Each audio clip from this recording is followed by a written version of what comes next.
এদেশের মানুষ আমাকে এত ভালোবাসে আর কোনোদিন বুঝতে পারি না। আপনারা ব্রাহ্মণবাড়িয়া মানুষ প্রমাণ করছেন যে আমার আপনাদের দেখে আমার বেঁচে থাকে একটা অনেক ইচ্ছা ভাই, অনেক ইচ্ছা ভাই।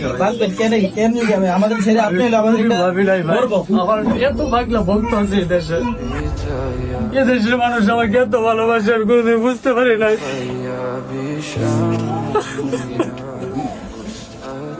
আমি কোনোদিন ভাবি নাই ভাই যে আমার এত পাগলা ভক্ত আছে, আমার এত ভালোবাসা।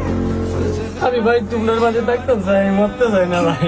আল্লাহ সবাই আমার 3টে বাচ্চা, একটা আকুল আবেদন ছিল যে আমার বাচ্চাদের জন্য আমি বাচ্চা থাকবো, কিন্তু এই দেশের যে ভালোবাসা আমাকে দেখাইতেছে, আমি সেই ভালোবাসা থেকে কেমনে কবরে যাইব ভাই। আমি আমি কবরে যাইতে চাই না, আমি কবরে যাইতে চাই না, আমি বাচ্চা থাকতে চাই। আমাদের মাঝে থাকবেন আল্লাহ আপনাদের ভাইকে আমার ভালো রাখো, আল্লাহ সুস্থ করবো ভাই, তোমাদের জন্য আমার ভালো রাখো। আচ্ছা, আমি একটা কথা বলতে চাই। এই পৃথিবীর কোনো মানুষই চায় না সে অকালে মারা যাক। সবারই এই পৃথিবীতে বেঁচে থাকার একটা ইচ্ছা থাকে।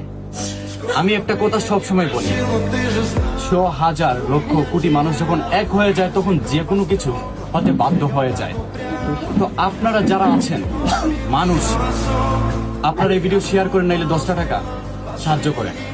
আপনারা যদি 10 টাকা সাহায্য করেন তাহলে এই মানুষটা এই পৃথিবীতে বেঁচে থাকতে পারে। আমি আমার 3টা ছেলের জন্য বেঁচে থাকার জন্য আবেদন করছিলাম, কিন্তু 3টা ছেলের জন্য বাঁচতে গিয়ে দেখি সারা বাংলাদেশের মানুষের জন্য আমার বাঁচতে ইচ্ছা হয়।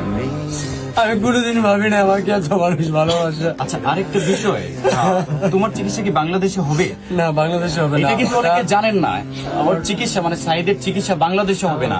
ওর চিকিৎসার জন্য অনেক অর্থের প্রয়োজন, ওর চিকিৎসা অনেক ব্যয়বহুল খরচে হবে। তো সবাই সাহায্য করেন।